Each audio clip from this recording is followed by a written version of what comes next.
Hey everyone, Kevin here. So I've been getting a lot of questions, especially from course members. When am I going to flip? Because obviously inflation's not transitory anymore. Obviously it's not going down.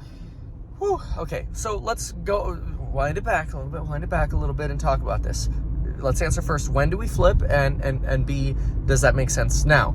First, when do you flip? You flip, in my opinion, when A, you're a little bitch, or B, you think there's going to be a wage price spiral and the Fed can't get inflation under control. If you think the Fed will not get inflation under control, or we're going to get a wage price spiral, or third condition, you can combine these in whatever levels that you prefer, 1/3 each priority, whatever.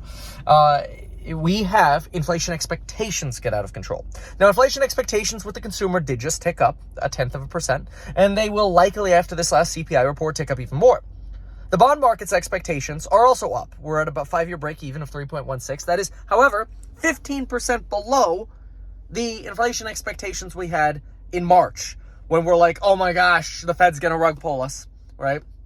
And that was also in January, although the break-evens went much higher after the war. Anyway, so those are conditions that are, I think, very reasonable to evaluate. Hey, look, if the Fed can't get inflation under control, inflation break-evens and consumer expectations for inflation explode, and we have a wage price spiral, you do not want to own anything.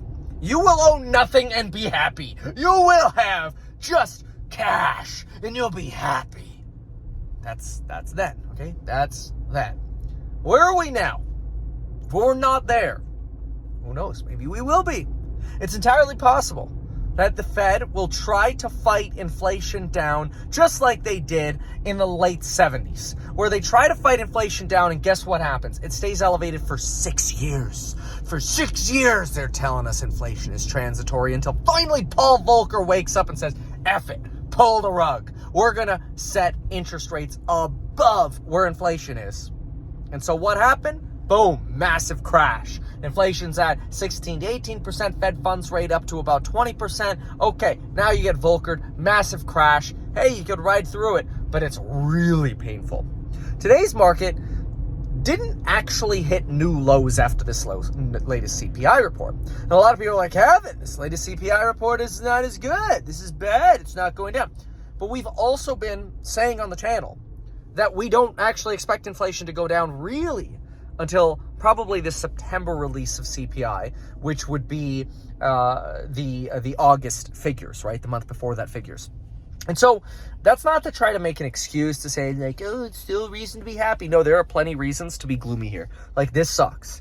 It's a crap market to be investing in. Everything hurts. Everything's painful. Bankruptcies are coming. I'll be doing a video later where we talk about identifying bankruptcies. Like, what the hell went wrong over at Revlon, a company that's been around for 90 years now. Now rumored to file bankruptcy. Stocks down like 60% in a day plus after hours. It's absolutely insane. But the point is, we've got to monitor the conditions for inflation and align them with the Fed's expected response, because we know the Fed knows their actions have a delay. And the last thing they want is inflation actually to come down towards the later period of the year, which would be, the Q3, Q4. And all of a sudden, we start seeing disinflation. But at the same time, the Federal Reserve has overhiked, and the impacts of the Federal Reserve's tightening occur at the same time as we start seeing bankruptcies, layoffs, which then lead to a worsening spiral and ultimately foreclosures. That would be really bad. So what am I personally doing? I'm still buying. I know that sounds crazy. I know it sounds crazy.